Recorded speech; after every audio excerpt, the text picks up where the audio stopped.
대법원 2020년 11월 26일 선고 2020-2-42262 판결 사건명 과태료 부과 처분 취소 판시사항 1. 공증인이 직무수행을 하면서 공증인의 감독기관인 법무부 장관이 제정한 집행증서 작성 사무 지침을 위반한 경우 공증인법 제79조 제1호에 근거한 직무상 명령을 위반한 것인지 여부. 적극. 판결 요지 1. 일반적으로 상급 행정기관은 소속 공무원이나 하급 행정기관에 대하여 업무 처리 지침이나 법령의 해석, 적용 기준을 정해주는 행정규칙을 제정할 수 있다.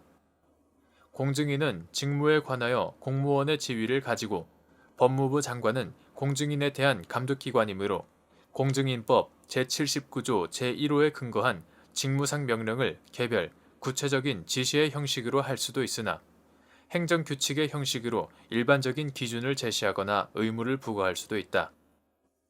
법무부 장관은 공증인의 집행증서, 이는 법령상 용어는 아니고 강제집행을 승낙하는 의사표시가 기재되어 민사집행법에 따른 강제집행의 집행권한이 되는 공정증서를 강학상, 실무상으로 지칭하는 용어이다.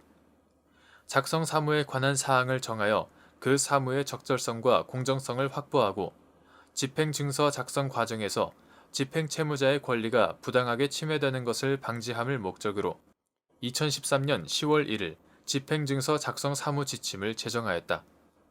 이는 공증인의 감독기관인 법무부 장관이 상위 법령의 구체적인 위임 없이 공증인이 직무 수행에서 준수하여야 할 세부적인 사항을 규정한 행정규칙이라고 보아야 한다.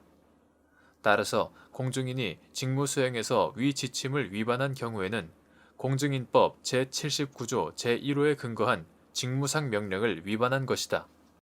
판시사항 2.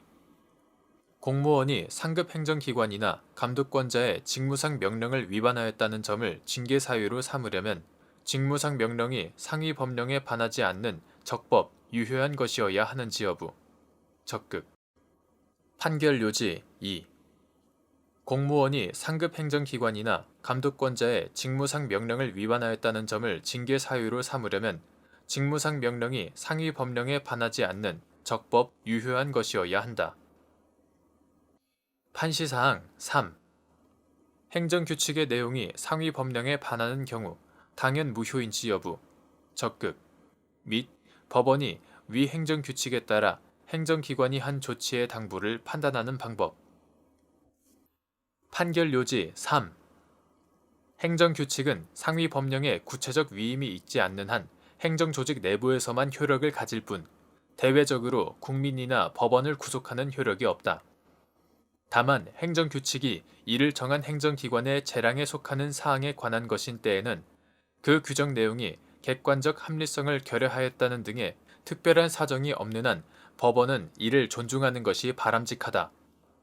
그러나 행정규칙의 내용이 상위 법령에 반하는 것이라면 법치국가 원리에서 파생되는 법질서의 통일성과 모순금지 원칙에 따라 그것은 법질서상 당연 무효이고 행정 내부적 효력도 인정될 수 없다. 이러한 경우 법원은 해당 행정규칙이 법질서상 부존재하는 것으로 취급하여 행정기관이 한 조치의 당부를 상위 법령의 규정과 입법 목적 등에 따라서 판단하여야 한다. 판시사항 4. 대부업자 등이 금전 대부 계약과 관련하여 쌍방 대리 형태의 촉탁 행위를 할 경우 공증인에게 촉탁을 거절할 의무를 부과하고 있는 집행증서 작성 사무 지침 제4조가 무효인지 여부. 적극. 판결 요지 4. 집행증서 작성 사무 지침 제4조는 법률에 의하여 허용되는 쌍방 대리 형태의 촉탁 행위에 대하여 대부업자 등의 금전 대부 계약에 따른 채권, 채무에 관한 경우에는 행정규칙의 형식으로 일반적으로 공증인에게 촉탁을 거절하여야 할 의무를 부과하는 것이어서 법률 우위 원칙에 위배되어 무효라고 보아야 한다.